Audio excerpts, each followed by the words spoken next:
Il est 19 h, l'heure du 19-20 en Rhône-Alpes. Bonsoir à tous. À la une, un phénomène qui prend de l'ampleur et qui préoccupe beaucoup dans les écoles, le cyberharcèlement.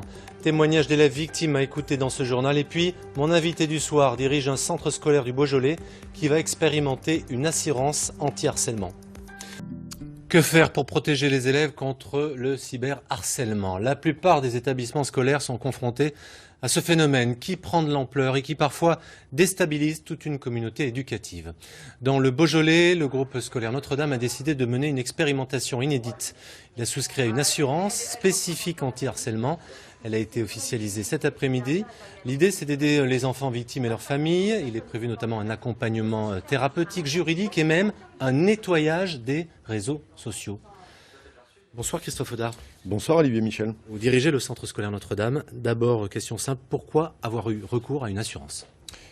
Eh bien, pour un certain nombre de raisons. La première, c'est le constat que la très grande majorité des conflits que l'on a à connaître dans nos établissements trouvent leur origine sur les réseaux sociaux. Et même quasiment à l'extérieur, en fait. Alors oui, vous êtes le réceptacle en fait des conflits. Tout à fait. C'est-à-dire que d'ailleurs, on n'en connaît pas bien la source et on ne connaît pas bien les acteurs qui construisent des groupes différents qui peuvent interagir les uns contre les autres et qui agrègent des éléments extérieurs ou des éléments du lycée ou du collège considérés, etc.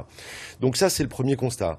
Et il est lourd. C'est-à-dire que dès qu'on tire la pelote de laine pour essayer, évidemment, puisque c'est notre métier, de comprendre une situation conflictuelle de façon à la régler, on arrive très rapidement, et à chaque fois ou presque, sur une problématique de réseau social. Mais pourquoi faire appel à une assurance? Vous n'avez pas les ressources en interne pour pouvoir traiter ce problème?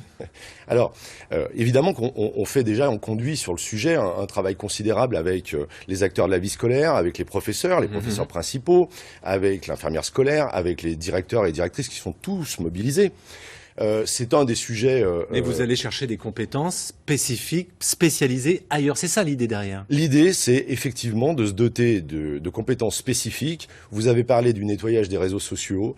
Vous avez parlé évidemment de la dimension juridique et puis de la dimension du soutien psychologique notamment, qui sont des compétences qu'il nous faut aller chercher ailleurs.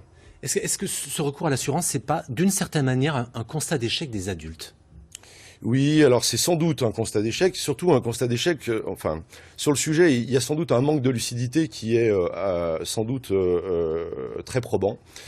Je crois, mais je ne donne que mon point de vue, que les parents ne se rendent pas compte de l'utilisation que leurs enfants font des réseaux sociaux. C'est ce que vous constatez quand vous leur parlez. Mais oui, parce que... Ils tombent nez nus quand vous leur dites, attendez, pas 6 heures, 9 heures. Oui, on est sur ce type, pour certains élèves, on est sur ce type d'addiction. Et donc on est aussi sur un questionnement entre cette vie virtuelle qui crée des problèmes réels, et quel est le rapport entre la vie virtuelle et la vie réelle, oui. Alors l'une de nos équipes était aujourd'hui dans votre groupe scolaire. Elle a rencontré les premiers concernés par ce cyberharcèlement, les élèves, en l'occurrence des lycéens de terminale. Ils ont accepté de livrer leurs témoignages, des paroles fortes et sans phare, recueillies par Laure Crozat et Damien Le Fauconnier. Les réseaux sociaux, lieu de tous les dangers pour les enfants et adolescents. 12 élèves de terminale ont accepté d'en parler. L'un des nouveaux phénomènes est le harcèlement et la violence entre jeunes d'un même établissement. Cindy se souvient des conséquences d'une photo postée sur Instagram par l'une de ses amies atteinte de strabisme. C'était des personnes du lycée qui venaient commenter sur ses yeux en fait. Et ils disaient quoi en gros? Hashtag strabisme, hashtag embrouillade droit dans les yeux. Il y a eu un groupe Snapchat qui a été fait et que justement on l'avait mis dedans et qu'elle recevait plein d'insultes, tout ça. Elle avait perdu confiance en elle et elle voulait plus poster de photos, même elle avait la boule au ventre d'aller au lycée, tout ça. Un autre phénomène sans contrôle est apparu sur les réseaux non fermés tels TikTok ou Instagram si le compte n'est pas privatisé, celui des inconnus qui vous interpellent sur Internet. À une période, Cynthia et Priscilla en ont fait les frais plusieurs fois par semaine. Ça commence même pas par un bonjour, un salut, tout ce qu'on peut dire généralement. Juste envoie une photo déshabillée, une photo entière, machin. On m'a envoyé des photos parce que c'est pas le seul. Mais c'était une photo de quoi? C'était son visage? Non, de ses parties intimes. Il a commencé à me dire envoie-moi une photo. Au début c'était une photo, je me disais mais quelle photo, parce que j'étais pas encore assez mature pour savoir quel genre de photo. Après il m'a précisé des nudes, donc des photos sous vêtements ou complètement nues en fait. Et j'ai refusé, mais il a commencé, s'il te plaît, jour et nuit. J'avais une crainte en fait, je me disais si je le supprime, est-ce qu'il va revenir ? Les jeunes disent craindre cet internet complètement ouvert où n'importe qui peut écrire n'importe quoi de façon anonyme. Avant, on était tous sur Instagram, qui était le réseau social le plus connu, Instagram, Snapchat. On avait nos amis, on était en privé, on avait nos amis, on discutait avec eux, il n'y avait rien de bien méchant, jusqu'au moment où TikTok est arrivé, vraiment. Et pour moi, TikTok, c'est à la fois bien, c'est bénéfique parce que c'est cool, voilà, on est tous sur un nouveau réseau social qui nous attire tous. Mais c'est aussi maléfique, c'est un TikTok noir en quelque sorte qui fait qu'il y a beaucoup d'harcèlement, beaucoup de personnes se font insulter, il y a beaucoup de critiques, de haine, mais de haine gratuite. Et à mon avis, c'est pas réfléchi, il y a besoin de censurer certaines choses, vraiment. D'après l'association e-enfance qui gère une plateforme d'écoute, les cyberviolences visant les mineurs ont bondi de plus de 50% en 2020. Réaction, Christophe Audat. Ils disent la réalité, hein.